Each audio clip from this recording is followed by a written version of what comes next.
This show may contain explicit language and/or spoilers.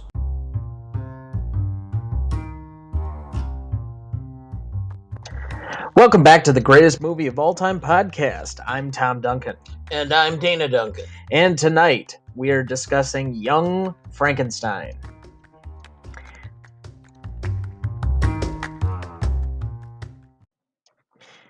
However, before we get into the episode tonight, there are a few housekeeping notes just to our regular listeners. We are now in 18 different international countries that have been heard so far as a family full of international experience. That's a sense of pride for the show.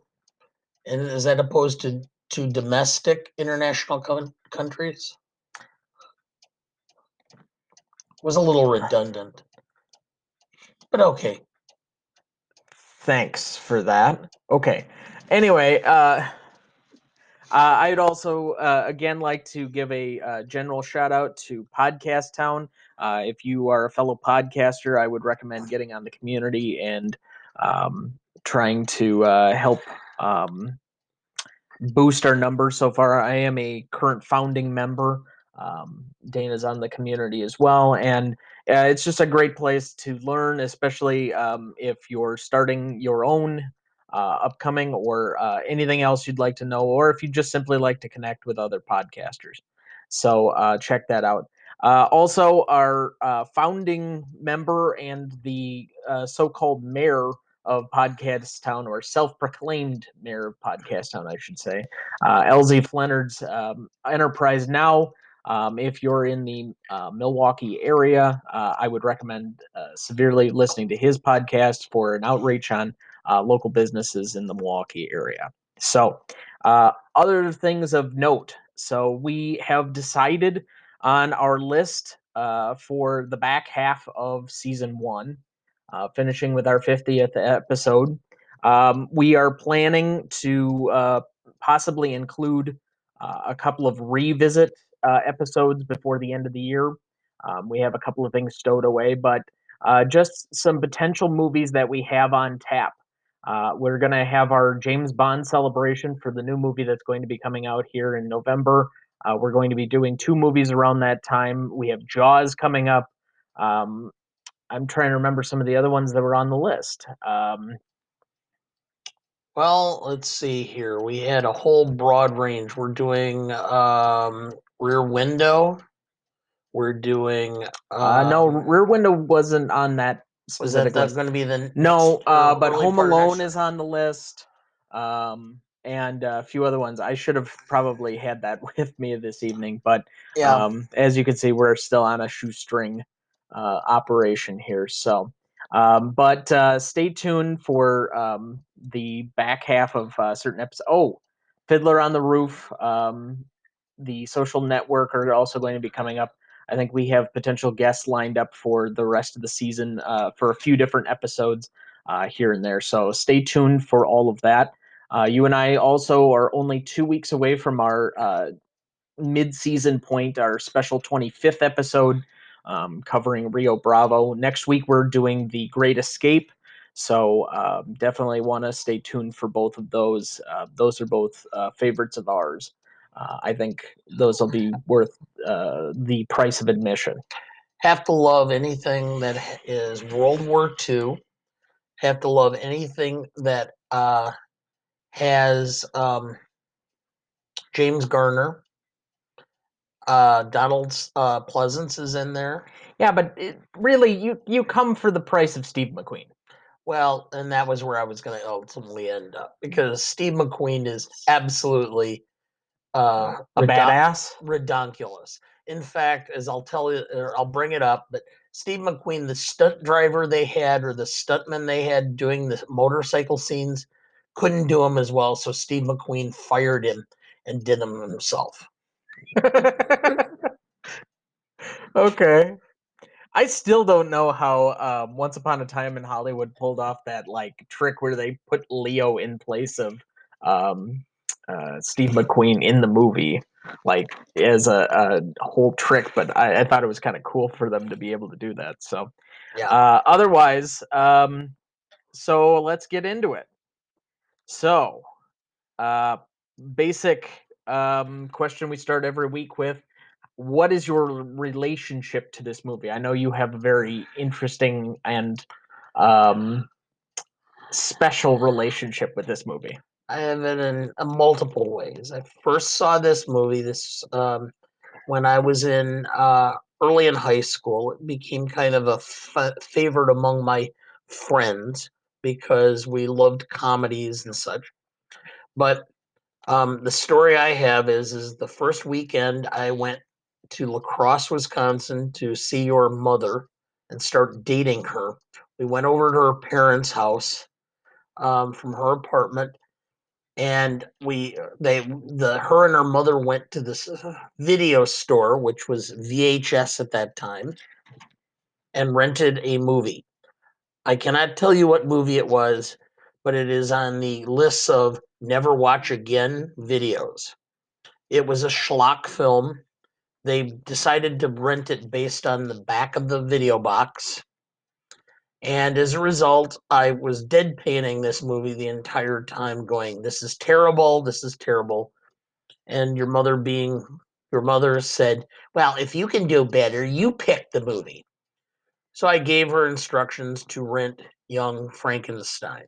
So this would have been December 30th or 31st. I can't remember which of the two evenings it was. 1987. We watched it. Her parents, her sister, and I, and your mother, and your grandparents thought it was hilarious. Neither of them remember the situation or seeing the film. Well, clearly it wasn't special for them in the way that it was for you, but um, now to be fully disclosed, this has been a family issue for years. My mother picks movies based on who's in it and the 3-sentence description, which very rarely actually says anything about the film. So, for example, I've been watching several movies off of HBO Max right now, trying to do my film watching project. I'm trying to get through both of the AFI 100 lists and the Best Picture list. And the two movies that I've been switching between today, one where I was watching it with Sarah, and the other one regularly, are so far off from the basic premise. Sophie's Choice was listed as a woman of, or an immigrant woman of many moods meets a writer. Like, that is in almost no way what the movie's about. Yes. And what is it? Bringing Up Baby has to do with a heiress's dog steals the bone to a brontosaurus. Like, that's only one small smidgen of what the movie's actually about. Okay. So I'll just say that much. If you're picking anything off of the 3-sentence description and you're not watching the Netflix trailer or whatever else is there, good luck. Well, it helps too if you don't remember what you saw 5 minutes after it's done. All right, so the basic plot summary of Young Frankenstein from 1974. Respected medical lecturer Dr. Frederick Frankenstein, played by Gene Wilder, learns that he has inherited his infamous grandfather's estate in Transylvania. Arriving at the castle, Dr. Frankenstein soon begins to recreate his grandfather's experiments with the help of servants Igor, Marty Feldman, Inga, Teri Garr, and the fearsome Frau Blücher, Cloris Leachman. After he creates his own monster, Peter Boyle, new complications ensue with the arrival of the doctor's fiancée, Elizabeth, Madeline Kahn. So this movie was actually nominated for 2 Academy Awards, Best Sound and Adapted Screenplay. It was number 13 on the AFI's list of 100 funniest movies. And this is, I think, the early 2000s list. And in 2003, it was deemed culturally and historically or aesthetically significant by the U.S. National Film Preserve and selected for preservation by the Library of Congress National Film Registry. On its 40th anniversary, Mel Brooks considered it by far his finest, even if not his funniest film as a writer-director. So, what is this movie about? This movie is about enjoying the fact that you can poke fun at yourself if you're in Hollywood, because this is a purely, this cemented the movie parody. Blazing Saddles started really the movie parody where they're poking fun at Westerns. This cemented it and made it a viable option to make fun of genre of movies and to enjoy the fact, Hollywood takes itself so seriously at times. Even the schlockiest films take themselves seriously at times. This says you shouldn't take yourself too seriously. So, mine's kind of along the same lines, but parodying the horror genre by taking on one of its most endearing symbols. Um, Early Hollywood, especially the 30s and 40s, and we've kind of, I mean, there was this weird thing that Universal was going to try and do by bringing back all of these like specific horror pieces, and they've kind of sort of gone about it. They were going to bring back The Mummy, which they did with Tom Cruise, which kind of flopped, and so they kind of aborted all the rest of this. But they were going to bring back Dracula and the Swamp Thing and Frankenstein and all of these other ones that were done in like the 30s and 40s. They did The Invisible Man, but they updated it significantly. That came out earlier this year with Elizabeth Moss, and actually, according to people, I never saw it because I really don't have much interest, but that it was actually pretty good. So that being said, we'll move right into the rest of everything else. Well, I just was going to comment that actually I read a piece. Um, Roger Ebert actually said Peter Boyle was almost as good a Frankenstein as Lon Chaney. Well, that's high praise. So, who is your best performance then? Gene Wilder. I had the same, but why is he your best performer? Because he is the foundation of everything around it. He Yes. has tendency to be both um, the uh, the center of the film, and there's also certain elements of comedy associated with him. The peripheral stuff around him is what tends to be uh, the insanity, Sure. and he is able to play off the insanity to a large extent and be funny, but without being buffoonish. Um, the one thing I'll say specifically here, a lot of the best comedic parts of this have to do with other than like physical gags, which there are enough of in certain places. The arm of the constable or the captain, or I can't even remember what he is exactly, but that's like constantly robotic or snapping in place, whatever that is. Yes. Or the scene we'll get to eventually, but like the soup scene, like certain comedic elements that are all physical. All of the like intellectual humor seems to revolve around Wilder, and he brings something I'm going to refer to that I don't think most people do, but it's an emotional humor.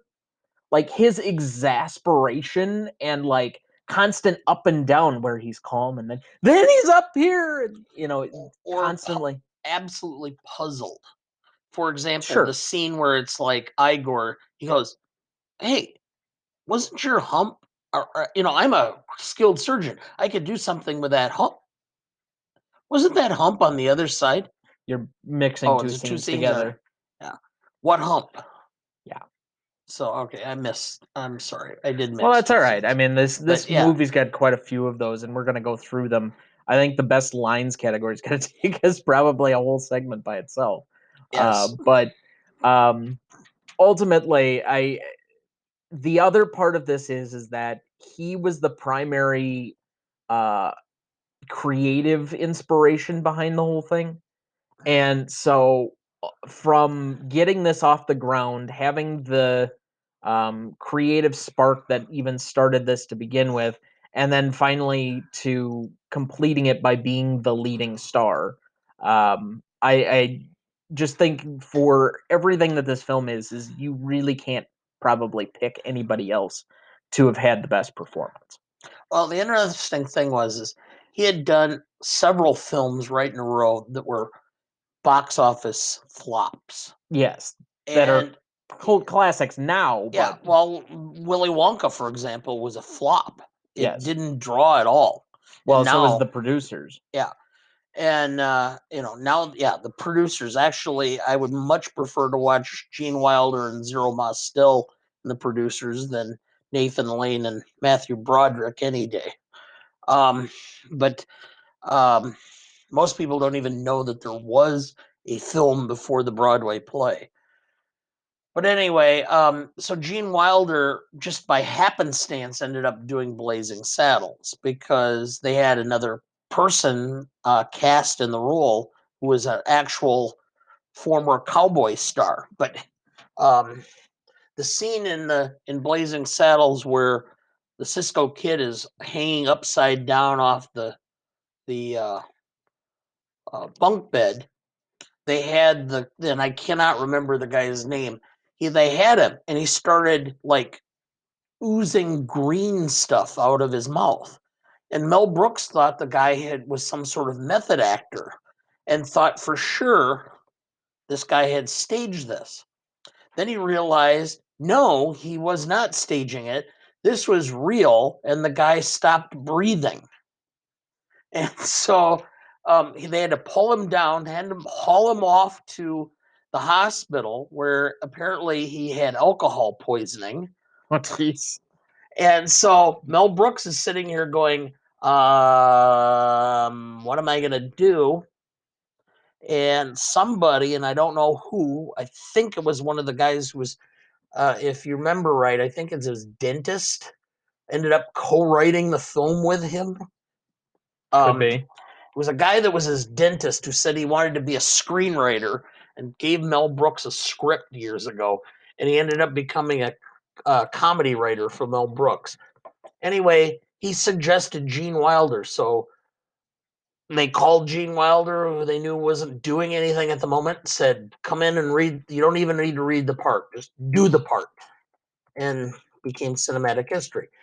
While he was doing um, Blazing Saddles, he kind of had this idea of doing another film parodying a genre. After he finished, he went to, I believe it was Florida, and was sitting on a beach. If it wasn't Florida, it was Hawaii. Sitting on a beach, and he came up with everything involved, went up to his room and spent about 3 hours and came up with the outline and the first couple of scenes for Young Frankenstein. So, Yeah, and like not to give the impression that some of this stuff happens overnight. It took several months after that of him and Brooks painstakingly like crafting it out and doing all of the scene work and the rest of it. But at least the basic idea for it can be had in a short period of time. well, for example, one of the famous scenes in the movie is the putting on the Ritz with Gene Wilder and Peter Boyle dancing in the song "Putting on the Ritz." Mel Brooks absolutely hated the concept, said he didn't want to do it, thought it would be horrible. Gene Wilder said, "No, I think it'll work." Convinced him to shoot it, and then said, "If you don't like it after we do it, we'll remove it." It obviously worked. I thought it did, but that's another down the list. So, all right. So, best minor performance. Ugh. Peter Boyle was good. Um, I thought it was great, but I have somebody else. Frankly, I think the whole cast kind of did well. I know it's hard to pick a minor performance. I thought Marty Feldman was hilarious. Um, That's who I went with. Um, I just think that like most of the best pieces are him or Wilder just playing off of each other, and the way he looks so innocent but like completely crazy with his eyes, it just like has this endearing quality. yeah, I can say I'm gonna go with Peter Boyle just because he really did play the part really well. I also thought Teri Garr did an excellent job, but I guess I would go with Peter Boyle. The interesting thing is that Marty Feldman passed away, I believe, like 4 years later while filming another film. But when they interviewed Mel Brooks, they asked him about it. Feldman would smoke 4 packs of cigarettes a day Yes. and would slam coffee. He would go through as many as 40 cups of coffee a day Oh God. because he wanted the caffeine. How you don't have like huge acid reflux and COPD? Well, he died of a heart attack. So at Oh, I mean at 48. that's such black humor. Yeah. All right. Most charismatic. Um boy. Um Well, I'll go with mine then. Marty Feldman. okay. And it's for the exact same quality. It's that he, he has such a weird sense to him, but so I just put this as a show notes piece together for some of our upcoming guests. And the most charismatic award doesn't have to be the person with ultimately like the most um, general charisma, but it's the person who steals every scene seemingly, or like you notice them every time they're around, or Yeah. so for example, I think since we had it for our ET discussion last week with John Williams, I think he arguably could do the same thing for Jaws, because every time the music comes on, dun, Yeah. um High Noon. Yes.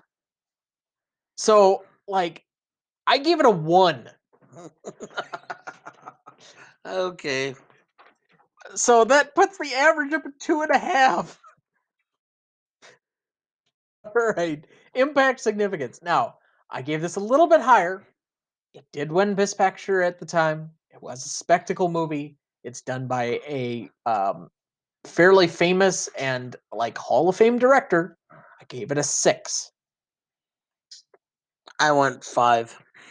And I'm a big fan of the movie. Uh, can you be a big fan of this movie? Well, I was when I was 5. All right, novelty. I went 6. There are very few, if any, circus movies. Um, there's certainly nothing like this. Um, All right, I'll go 5. I was gonna give it a 4.5, but I'll go 5 but because it's like it doesn't address any major. Well, other than there's like a euthanasia or like through line on the James Stewart character, which yeah, doesn't really make a whole lot of sense, other than to set up that last piece. yeah. I just remember always going, "Why are they taking buttons away?" Yeah, so we can make children cry by doing a euthanasia plotline in 1952. Woo! Great Yeah, time at the circus. woohoo! Everybody runs away to the circus. Yeah. Okay. So, all right. Classicness. Um, I mean, I have to immediately downgrade this because the circus no longer exists. Yeah, Like, it just doesn't hold up from that factor for the average person. Um, you've probably never been to a circus. It doesn't like even come in people's thinking. It's not like something particularly classic. I've at least been to one and been to the circus museum, but that's because of where I'm from. But I just gave it a 5 out of sheer necessity. But I find this to be middle of the road. all right. I actually had a 4. All right. I mean, rewatchability. 2. Like, it's not that I couldn't rewatch this film. It's that I wouldn't rewatch this film because there's no reason to watch this film anymore. Unless you're somebody who is into the masochistic nature of watching every Best Picture winner like I am trying to. It's nostalgic, so I had a 3 Okay. for me personally. Okay. And that's why I waited to watch it with you, just for that sheer factor. And it does have a couple of star actors in it, but good lord, it's just Watching the film again was kind of like when you were a kid, every sixth grader, when you were a little child, like kindergarten or first grade, every sixth grader seemed like such an old adult. Yeah. This is what it is when you're what I remember is this film and what it was. Now that I watch it in retrospect, I'm going, yeah, okay, why did I like this? The only thing is that this may end up being one of the lower films on our list now in just total score, and I don't know if it deserves that because there's really nothing wrong with this, and No. it would be an okay kids movie, although they're certainly not going to get the euthanasia through line or understand the whole train crash at the end. But I can understand as a kid why you might enjoy this. There's a lot of bright colors. There's a lot of action. It would be like actually going to the circus, which is why it's an infomercial for the circus. Yes. But ultimately, but then again, you don't know because this might be very much like the old joke. 2 first graders are walking to school. The other turns to one. The first and says, "Guess what I found on the veranda? A condom." This other one turns and says, "What's a veranda?"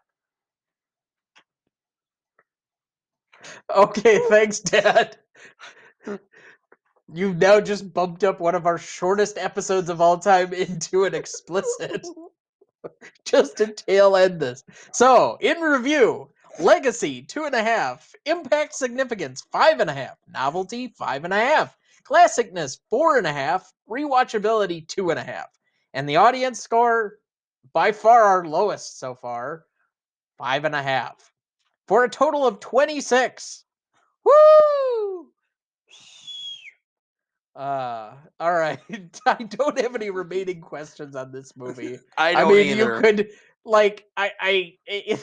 if I have remaining questions, it's why would you put a euthanasia plotline in the middle of this story and use your best actor in order to do it, and then put him in clown makeup through 2.5 hours of a movie, only to reveal him to be a killer doctor? Woo! Yay! Let's give this best picture. Yeah. Oh, I tell you. So that's that's a good hearted end to our particular episode.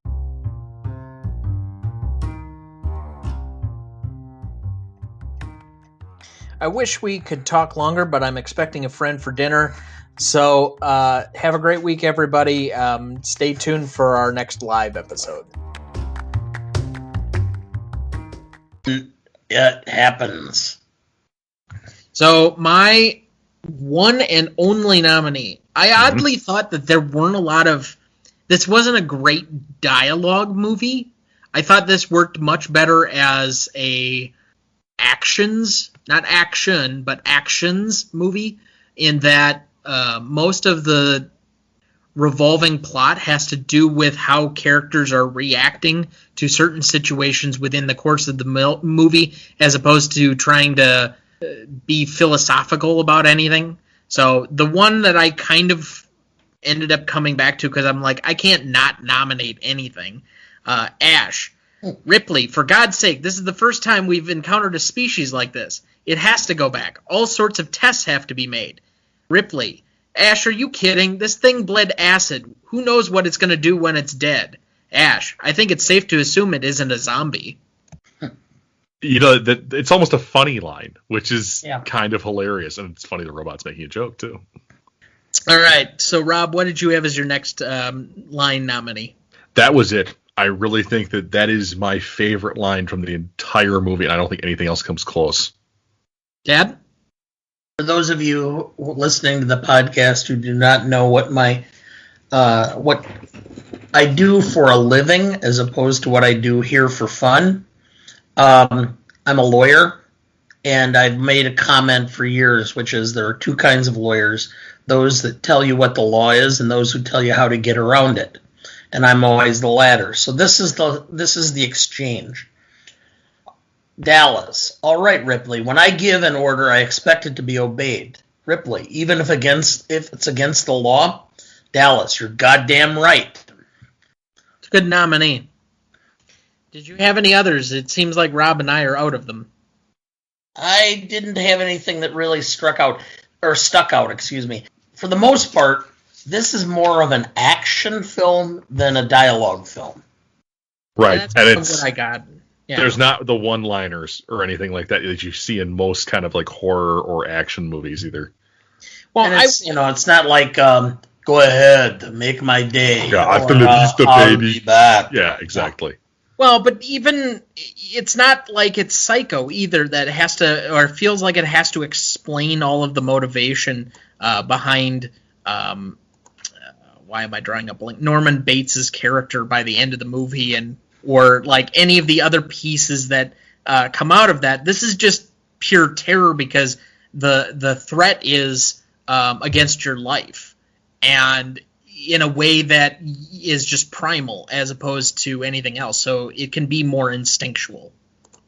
So out of all of these, what would you say is the best line? I'm pretty sure, Rob, you're going to default to the what you had, to a certain extent, I think I'm going to agree with you. I for a movie that isn't heavy on the dialogue and doesn't have a lot of great anecdotes or quips, that is one that I guess does stick out to me now that you mention it. I'm just going to chime in and agree with both of you and make it unanimous. We'll include your last one, though. I think that's a good honorable mention. Yeah, I do. I like that because it really kind of exemplifies really the issue of command sometimes, whether it be in space or whether you're in Vietnam or in World War II or in the American Revolution. All right. So let's get into the categories on our Stanley rubric. All right. So let's jump right into Legacy. I guess it's always good occasionally to have a refresher on what the categories are. So Legacy has more to do with more than 5 years after this movie came out until now. So roughly about 1984, 85, somewhere in there. What is the legacy of this movie on a scale of roughly 1 to 10? How do people think about it and appreciate it? Is it still referenced in pop culture? Is it talked about as a must-see movie, et cetera, et cetera? So out of that, Rob, what do you think is the legacy of this movie? How would you quantify that 1 through 10? I really think, and I always hate to go maximum on something because I think there are very few things in life that are kind of perfect in that way, but this has to be a 10. This is the OG sci-fi horror movie, and pretty much everything else in the same genre owes its existence in part to the granddaddy of all modern monster movies set in space. The xenomorph, or the eighth passenger, it's a killing machine. It makes the people on the thing really on the spaceship reflect on their mortality. They aren't alone in the universe. And when you look at like that next to like Star Trek or Star Wars, it's fine that the Cardassians are Cardassians. I will say Kardashians. The Cardassians are ugly people. They're nothing like the xenomorph, man. Those things are scary as all get out. But there's also something deeper about it too. Yeah. That's a Kardashian, not a Cardassian. That was the distinction I was trying to make. Anyway, but there is something deeper to it, and I think a lot of people have really postulated this is in thanks to H.R. Giger, whichever you prefer, the guy who designed Alien, and the fact that a lot of his designs, which I think is from the Necronomicon, whatever his art book was that had like the proto-alien design on it. There's a lot of tubes and piping and like industrial but biological fit to it, but there's also, and this is the really weird thing, there's also kind of a sexual aspect to it. The alien's mouth is penetrative. It's after Sigourney Weaver. It's trying to lay its eggs in people. And honestly, the alien reproduction is something, the face hugger, the chest burster, it's all incredibly iconic. And honestly, the alien's reproduction cycle is really, really uncomfortable, I think, for a lot of people. And I think the legacy of Alien is that it really kind of went the distance on making something that was pretty screwed up, as far as, like, the monster doesn't kill you and feed you to its kids. The monster turns you into food for its kids in a really weird way. That's that scene that we're talking about earlier, that deleted scene. And of course, you get the face hugger. That's terrifying too. I think there's a ton of legacy that comes out of this movie. Dad, what do you have down for legacy? I had 9.5. I'm a big fan of Family Guy because I really enjoy the humor. Seth MacFarlane, I think, is one of the funniest guys out there right now. And I've seen a scene where something comes up through one of the characters in that within the last 3 years. So this is by far an iconic moment that is, people know it. It's still in pop culture. And again, we're talking 40 years. I saved tens for probably about 3 or 4 films that I think really have that kind of impact, that you could talk to 10 people and 9 of them would know what you're talking about. I think this scene, though, comes as close, or the scene in this film, the chest buster, comes as close as that to any moment of iconicness that you can put in from any film in general. The only reason I gave it a half point down is there are going to be a lot of people that know scenes and parts of the movie but can't remember the name of the film.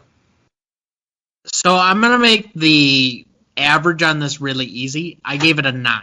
And the simple fact of it is, this movie, while I think there are iconic bits of it, it may be known of, it may be referenced, there are pieces of it, I think it does get lost in some of the greater shuffle. For science fiction films, I don't think it's necessarily one of the first ones that anybody immediately associates with space or anything else off the tip of their tongue, unless they're of a certain generation that saw this when this kind of originally came out, or it was a part of that. I think people more easily gravitate towards stuff that seems to be a little bit more rewatchable, like Star Wars is an easy one, but I think there are other films since that are easier for, or more palatable, maybe that's the word. And I do also think that this is kind of lost a little bit of legacy the farther removed we are.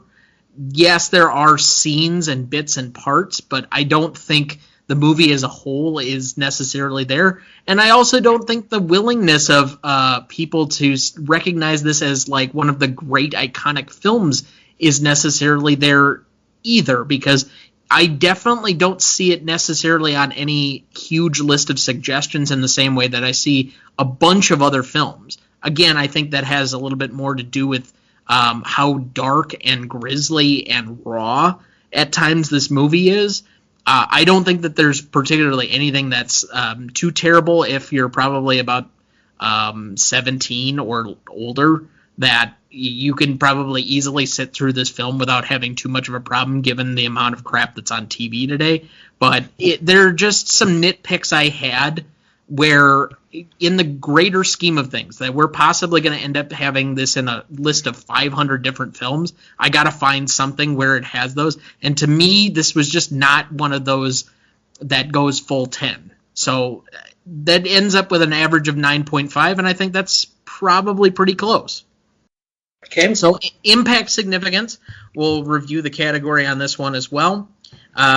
This is within the short term, or the initial 5 years or so, as it had an impact or or a significance in the industry, in a particular genre, whether it influenced other movie makers, whether it had certain measurable qualities in that particular regard. And this can mean a whole lot of different things. We've never completely nailed down what it is. I think the biggest thing about it is this is more of the short term in the immediate of when this came out. So for me, I gave it an 8.5. I think this was a significant movie when it came out. It had a huge box office. There's a bit of disagreement as to what it was and how much it actually made. And I do think that clouds a little bit. But I don't see it in the same way where I always look at this, and I brought this to bear in several of the other episodes that we've done. Certain people, when they were a kid, talk about Star Wars and the first time they saw it in such a, like, almost deity-like way, that they just lionize their first viewing of Star Wars. I have never heard anyone describe this film that way until basically I met Rob. So I don't think it necessarily sat with it, but it's hard to also ignore that it had a significant impact on science fiction. It had a significant short-term effect on the horror genre, because there are a lot of pieces that I read in my research that had this comparable to slasher movies, and that the birth or the explosion of maybe, I don't know in the greater scheme when Halloween was, because I've never seen it. I know Nightmare at Elm Street was after this, but I think that 13th. And okay, but I also think, if I can remember right, that the original Texas Chainsaw Massacre was before this. Yes. But you take that into effect and then you put it in a genre movie where it could work. And I love when we take a genre, we're subversive, and we change kind of the amount of storytelling and what we can possibly do in a particular universe or world, or how it's designed, and it can be a little bit subversive. So for all of that, I gave it a high mark. I can't give it highest marks. I gave it an 8.5. Dad, what did you have down? Well, you have to understand that I have to look at these as objectively as I can. You mentioned Star Wars. I saw Star Wars when it was released in theaters. I saw The Empire Strikes Back when it was released in theaters. And I saw Return of the Jedi when it was released in theaters. And I enjoyed them, but it wasn't like they changed my life. So I make this comment, I am a historian, I am not a futurist. Science fiction does not ring real true to me. I would much rather go and watch a movie like Lincoln than Star Wars, because it's just me. So I try to look at this as realistically as I can and think about, in this category, I came up with 8.5. Looking at this realistically and knowing the impact it had on other people. Because some of my closest friends are much more into sci-fi and futuristic things, and I try to think about how they reacted when this film was released and how things have been, and so that's where I came up with it. It was based upon not my personal feelings as much as people who enjoy this genre, how they reacted to it. All right, so Rob, I think everybody's waiting on pins and needles. What do you have as the impact and significance of this? You know, I think it was the first time, because we'd had violent movies before this. We really had. But I think it was the first time in this genre that you really got something that was truly scary, truly horrifying. And I think that really pushed us in an interesting direction for kind of shaping the 80s as a movie landscape. So I think the impact short term, because it was a 1979 movie, really kind of played into the 80s. You know, of course, it spawns a sequel, Aliens, and that's got the same gritty feel. But if you look at other things, you know, The Empire Strikes Back, I have no doubt that George Lucas took some inspiration from this because A, Empire is the greatest Star Wars movie ever made. I don't care what anybody says about the rest of the other 8 or 10 or 12 or how many they got right now.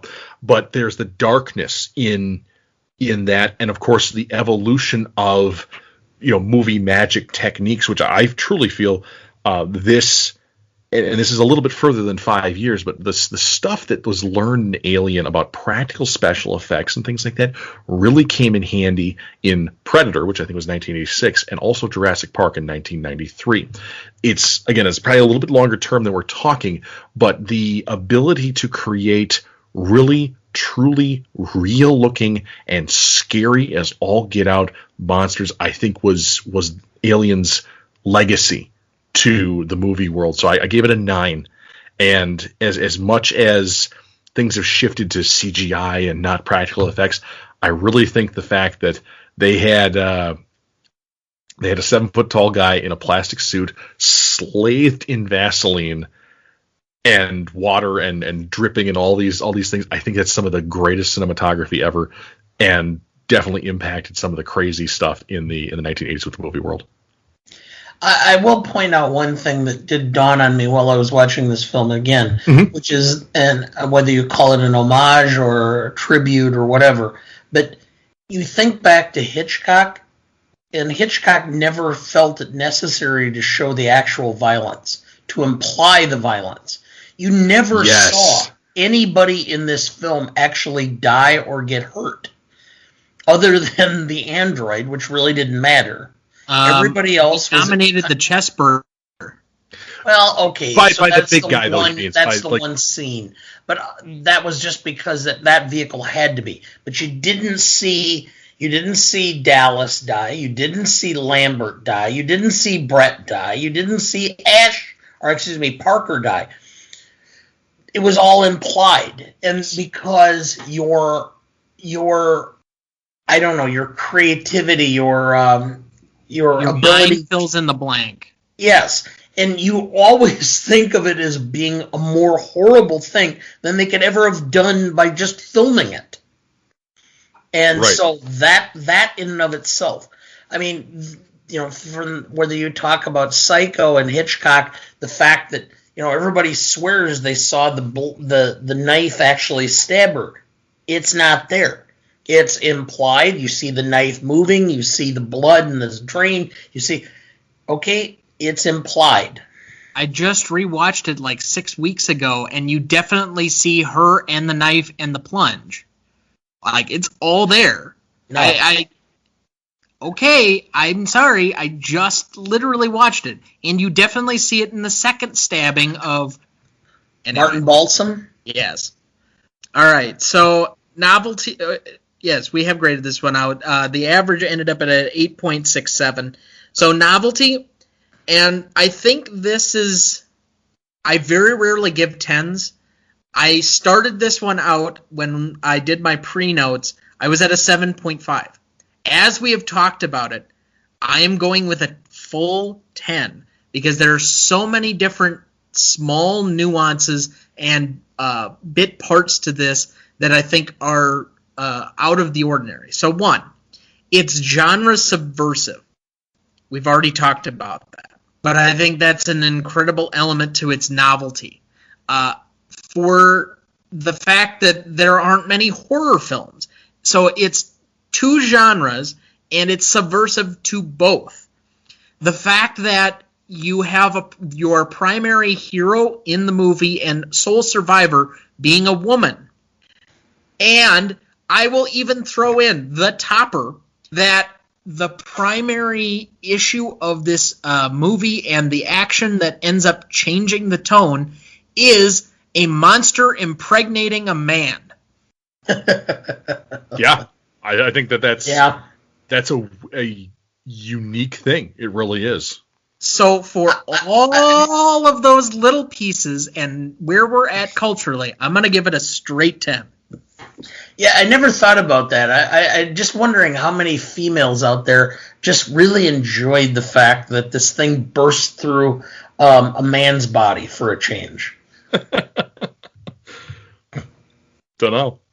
All right, so Dad, what do you have for novelty? I had 9.5, and the only reason I deducted 0.5 was because the reason this movie was made was because of the success of Star Wars.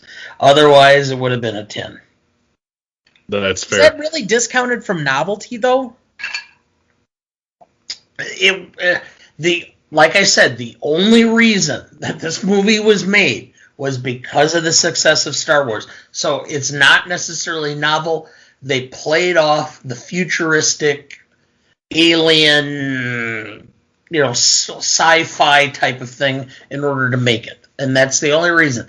I mean, we're talking about a 0.5. Okay, right. You're going to argue with me about a 0.5? Really? No, I'm more arguing of the classification of the category and where you're knocking off points, not that you knocked off points. And I can see where your argument is. So it was a question. It's not necessarily like an argument either. I'm just used to you being you. Fair enough. Rob, what do you have down for novelty? I'm gonna I respect what Dana just said, that yes, this movie was made because of Star Wars, but I'm gonna completely discount that because I think it stands incredibly on its own. It's not to say your opinion doesn't count, sir. But at the same time, for my opinion, solid 10. This was originally planned as a B movie with like a beach ball for a monster or something like that. It was really not supposed to be a scary movie. It was supposed to resemble like The Blob or something like that. And to have Ridley Scott come in and change it into this thing, bringing in H.R. Giger, however you pronounce his name, and bringing this monstrous and horrifying revolutionary type monster. This was something that was just incredible, and it echoes all the way down through cinema today. If you look at any of the movies that came after it, I was talking about, of course, Aliens, but things like Event Horizon, Total Recall, Jurassic Park, these all bear this homage to Alien, and it's not just the movies that do it, either in the past or nowadays. If you look at like video game franchises that are set around this, you look at like Dead Space or Halo or the Warhammer 40,000 franchise, and some Star Wars to an extent, and even more recent movies like Interstellar and Life. Life gave me massive Alien vibes when I saw it on a trailer. I'm like, oh, this is Alien all over again, man. And I really think that that's the defining piece of Aliens' novelty and legacy that we've talked about before. So that'll grade it out to a 9.83. Classicness is always the most difficult to quantify, but I think Dad, and again, I'm not to keep repeating it for the last couple of weeks, but I think you did add a interesting qualifier for this one that definitely helps to classify the category. How much you identify with the primary character and all of the things that went about it. So for female empowerment, I would say that this is much ahead of its time. For a sense of science fiction, I think this is much ahead of its time. For how much we can emotionally create or relate and still be horrified in certain spots of the movie and they're effective versus coming away from it and still having the same dread. There's really nothing about this movie that is ineffective from an emotional standpoint, whether that's through Ripley or any of the other characters. I think it all still works. I'm really having a hard time understanding why I necessarily gave it a 9, other than I think I didn't necessarily want to give it a 10. I guess, tell me how I'm wrong, Rob. I don't think you are wrong, because I was actually a little bit dubious on giving this a 10 as well.